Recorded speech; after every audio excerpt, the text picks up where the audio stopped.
right, let's bring in the great Misty Marris. Here she is in studio. Great to see you, Misty.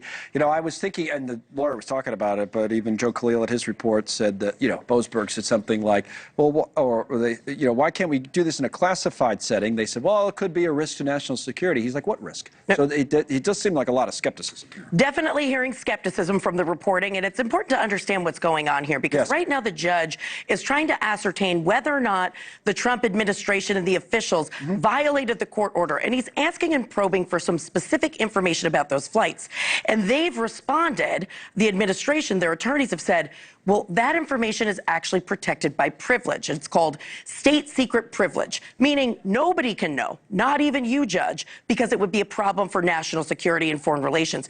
That's where the judge is coming in and saying, well, there are mechanisms for this. You can do it behind closed doors, that it would be seen in a confidential setting by the judge, which is called an in-camera inspection. Okay. And that's why he's expressing skepticism about that privilege being raised under these circumstances. So it doesn't sound great for the administration or the Department of Justice. I did want to bring up one point that might make their case and ask you about it, because there was an op-ed from a guy named Daniel Huff in the Wall Street Journal about why the order might be invalid. And he said that using this rule under the Federal Rules of Civil Procedure, a party seeking an injunction needs to put up a bond to cover its costs, and these bonds are not optional. Judge Boasberg's order, and dozens like it, may not be valid at all. Is there anything valid to that argument? Well, so it's a technical provision of the federal code, and certainly it would be an argument I would raise if I was in the administration. But it might not be that great of an argument. No, and listen, and here's the reality. The argument that had already been raised is, well, you just said it from the bench. It wasn't memorialized on paper yet.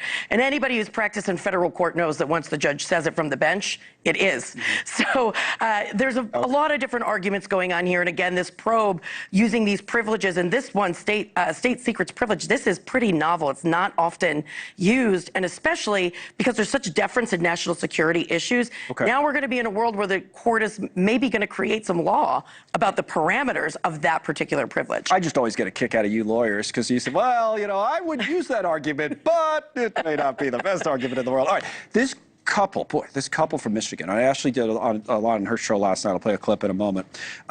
They were arrested at the airport in Cancun, 4th of March. Authorities said they would be facing charges, allegedly for having an unsettled membership charge at Palace Resorts. I think there's a timeline of all of this that we have.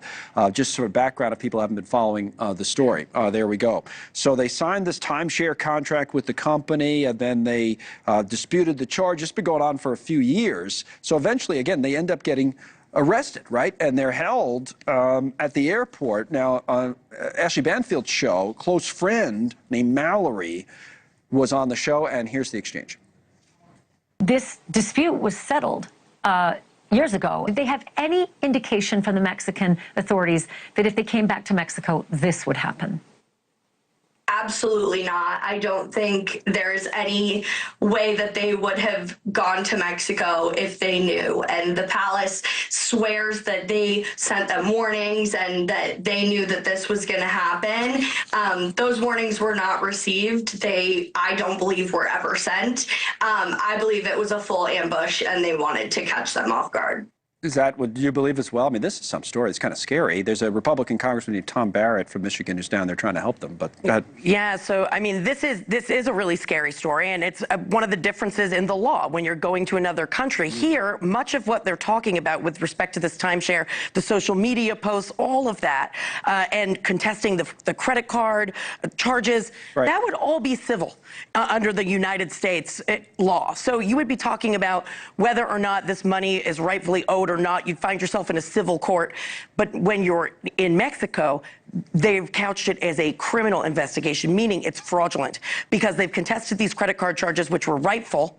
And even though American Express refunded it, they did it for the intent to defraud that particular company. And so all of that culminates in a situation where you have to rely on diplomacy now, and you've got a Republican trying to help assist them, and you've got lawyers engaged.